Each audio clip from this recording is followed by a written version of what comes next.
Votre commande du chauffage chauffe-eau, c'est donc la commande Truma qui se trouve dans le placard au-dessus du frigo. Pour l'allumer, vous appuyez sur le gros bouton de la commande.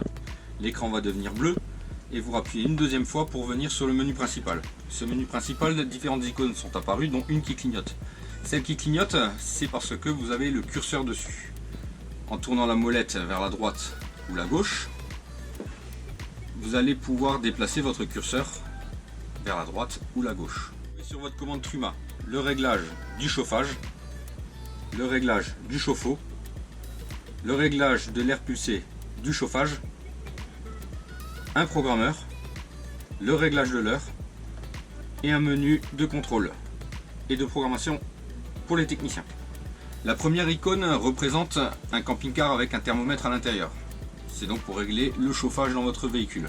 Pour régler le chauffage, vous mettez le curseur sur l'icône du camping-car et on appuie sur le gros bouton. Ensuite, vous tournez la molette et vous choisissez la température que vous souhaitez. N'oubliez pas de valider en rappuyant sur le bouton. Sur l'écran principal, vous avez une petite flamme qui est apparue au-dessus de la barre noire et qui vous indique que vous avez bien mis du chauffage en route. L'icône suivante, c'est donc cette fois-ci un petit thermomètre qui baigne dans des petites vagues. C'est pour régler votre eau chaude. Pour la régler, vous remettez donc votre curseur sur le thermomètre et vous appuyez sur le bouton pour entrer dans le menu du chauffe-eau. Ensuite, vous tournez la molette et vous choisissez le mode que vous souhaitez utiliser. Le mode éco, c'est pour avoir de l'eau à 40 degrés. Le mode hot pour avoir de l'eau à 60 degrés.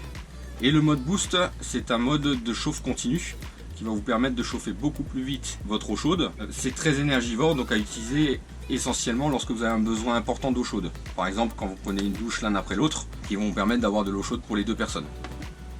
On n'oublie pas bien évidemment de valider quand on a choisi le mode que l'on souhaite. La troisième icône, donc je tourne ma molette vers la droite, c'est un ventilateur. Ce ventilateur, c'est l'air pulsé du chauffage. C'est-à-dire que si vous n'avez pas du chauffage en route, vous n'aurez pas d'air pulsé à régler. Dans ce menu, en appuyant sur le bouton, vous allez retrouver un mode éco et un mode high. Le mode éco, c'est la petite soufflerie qui est par défaut quand vous mettez votre chauffage en route.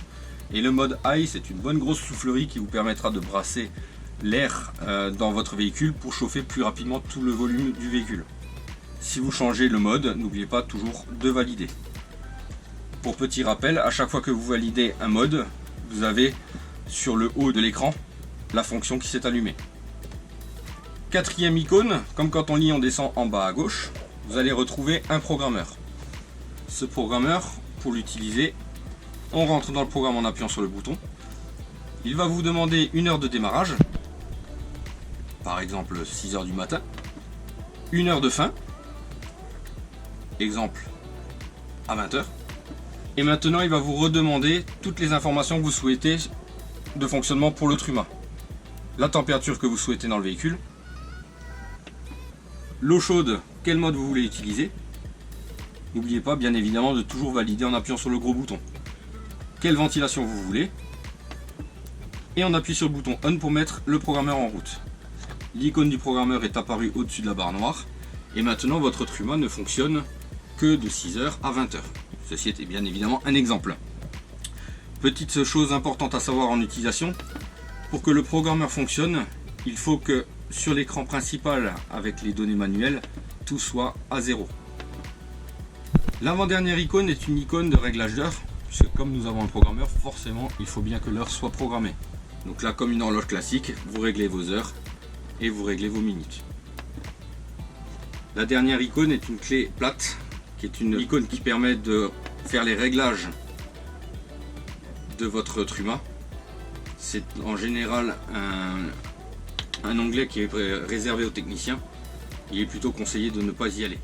Pour éteindre votre commande, si vous êtes en mode programmation, vous retournez dans le programmeur et vous appuyez simplement sur off. Une fois que tout est éteint, vous pouvez éteindre votre commande en appuyant sur le gros bouton pendant quelques instants. Et la commande s'éteindra. Le petit bouton qui représente une flèche retour en arrière est, comme son nom l'indique, un retour en arrière.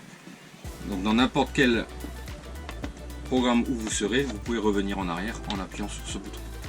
La façon la plus simple, c'est de chercher à l'extérieur de votre véhicule la cheminée du Truma et votre Truma se retrouve en règle générale juste derrière.